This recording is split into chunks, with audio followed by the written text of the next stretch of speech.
ನಮ್ಮ ಮೊನ್ನೆ ನನಗೆ ಒಂದು 4-5 ಜನ ನನ್ನ ಕ್ಷೇತ್ರದ ಪಾಲಕರು ಬಂದಿದ್ರು. ನಮ್ಮ ಮಕ್ಕಳು 8ನೇ ಕ್ಲಾಸ್ ಮುಗಿಸಿದಾರ, 9ನೇ ಕ್ಲಾಸಿಗೆ ಹೋಗ್ತಿದ್ದಾರೆ.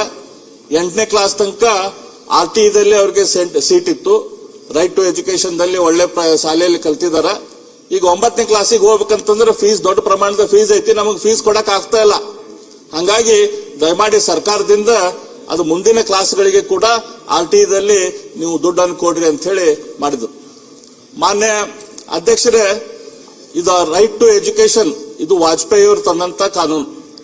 ವಾಜಪೇಯಿ ಅವರು ಒಂದು ಬಹಳ ದೀರ್ಘ ಮುಂದಾಲೋಚನೆ ಇಟ್ಟು ರೈಟ್ ಟು ಎಜುಕೇಶನ್ ಆಕ್ಟ್ ಅನ್ನು ತಗೊಂಬಂದ್ರು. ಈ ಆಕ್ಟ್ ಅನ್ನು ಇಂಪ್ಲಿಮೆಂಟ್ ಮಾಡಿದ್ದು UPA ಸರ್ಕಾರ. ಅವಾಗ ನನಗನ್ಸಿದ ಮಟ್ಟಿಗೆ ಮಾನ್ಯ ಮಹದೇವಪ್ಪನವ್ರು ಇಲ್ಲ ಅದಾರ, ಮಹದೇವಪ್ಪನವ್ರು ಇದೇನ್ ರೈಟ್ ಟು ಎಜುಕೇಶನ್ ಆಕ್ಟ್ ಇದೆ ಅಲ್ಲ, ಇದು ನಮ್ಮ ದೇಶದಲ್ಲಿ ಹೆಂಗ ದಲಿತರಿಗೆ ಹೆಂಗ ಇವತ್ತು ರಿಸರ್ವೇಶನ್ ಬಂದೈತಲ್ಲ, ಅಷ್ಟ ಇಂಪಾರ್ಟೆಂಟ್ ಆಕ್ಟ್ ಇದು RT ಆಕ್ಟ್.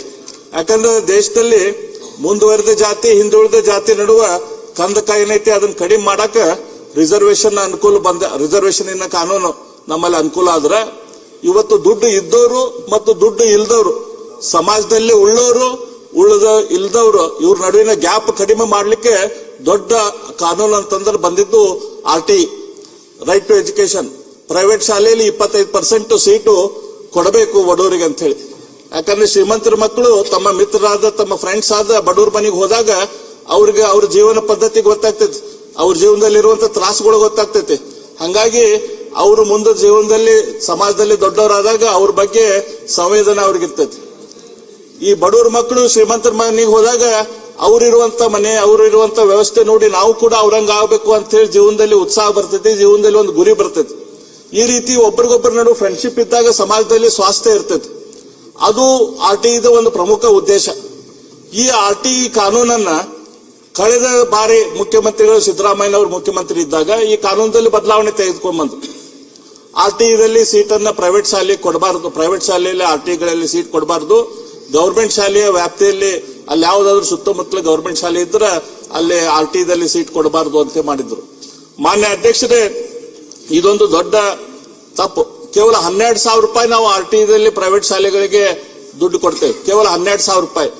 ಇಲ್ಲಿ ಸರ್ಕಾರಿ ಶಾಲೆಯಲ್ಲಿ ನಾವು ಖರ್ಚು ಮಾಡೋದಷ್ಟು 1,24,000 ರೂಪಾಯಿ. ಕೇವಲ 12,000 ರೂಪಾಯಿ ನಾವು ಪ್ರೈವೇಟ್ ಶಾಲೆಗೆ ಕೊಟ್ರೆ ಇನ್ನು 9ನೇ ಮತ್ತು 10ನೇ ಕ್ಲಾಸ್ನಲ್ಲಿ ಕೂಡ ವಿದ್ಯಾರ್ಥಿಗಳ ಕಲೀಲಿಕ್ಕೆ ಸಾಧ್ಯ ಆಗ್ತೈತಿ. ಆದ್ರೆ ಈ ಎಜುಕೇಶನ್ ಲಾಬಿಗೆ ಮಣಿದು ಸಿದ್ದರಾಮಯ್ಯನವರು ಆ ಕಾನೂನಲ್ಲಿ ಬದಲಾವಣೆ ಮಾಡಿದ್ರು. 25% ಏನು ಬಡವರಿಗೆ ಸೀಟ್ ಕೊಡ್ತಿದ್ರು, ಇವತ್ತು ಆ ಸೀಟ್ ಕೊಡ್ತಾ ಇಲ್ಲ. ಗವರ್ಮೆಂಟ್ ಶಾಲೆ ಇದ್ರ ಆ ವಾರ್ಡ್ದಲ್ಲಿ ಯಾವ್ದಾದ್ರು ಗವರ್ಮೆಂಟ್ ಶಾಲೆ ಇದ್ರ ಆ ಪ್ರೈವೇಟ್ ಶಾಲೆಯಲ್ಲಿ 25% ಸೀಟ್ ಇಲ್ಲ ಅಂತ ರೂಲ್ ಮಾಡಿದ್ರು. ಹಾಗಾಗಿ ಮೆಜಾರಿಟಿ ಆಫ್ ದ ಪ್ರೈವೇಟ್ ಶಾಲೆಯಲ್ಲಿ ಇವತ್ತು ಬಡ ಮಕ್ಕಳಿಗೆ, ದಲಿತರಿಗೆ ಆ ಪ್ರೈವೇಟ್ ಶಾಲೆಯಲ್ಲಿ ಶಿಕ್ಷಣ ಸಿಗ್ತಾ ಇಲ್ಲ. ಹಾಗಾಗಿ ನಾನು ಮಾನ್ಯ ಮುಖ್ಯಮಂತ್ರಿಗಳಿಂದ ಅಪೇಕ್ಷೆ ಮಾಡ್ತಾ ಇದ್ದೆ, ಈ RTE ಕಾನೂನದಲ್ಲಿ ಬದಲಾವಣೆ ಮಾಡ್ತಾರ, ಈ ಬಡವರ ಮಕ್ಕಳಿಗೆ ಹಿಂದುಳಿದವರಿಗೆ ಏನಾದ್ರೂ ಒಂದು ನ್ಯಾಯ ಕೊಡಿಸ್ತಾರಂತೇಳಿ. ಅದ್ರ ಬಗ್ಗೆ ಯಾವುದೇ ರೀತಿಯ ಉಲ್ಲೇಖ ಬಜೆಟ್ ದಲ್ಲಿ ಇಲ್ಲ. ಮಾನ್ಯ ಅಧ್ಯಕ್ಷರೇ, ಇದ್ರಿಗೆ ನಾನು ಮುಖ್ಯಮಂತ್ರಿಗಳಿಗೆ ಒತ್ತಾಯ ಮಾಡ್ತೀನಿ, ಇದ್ರ ಬಗ್ಗೆ ಒಂದು ಡೈರೆಕ್ಷನ್ ಅನ್ನ ಈಗ ಬಜೆಟ್ ಉತ್ತರ ಕೊಡ್ಬೇಕಾರ ಕೊಡ್ಲಿ ಅಂತ ಹೇಳಿ. ಅದೇ ರೀತಿ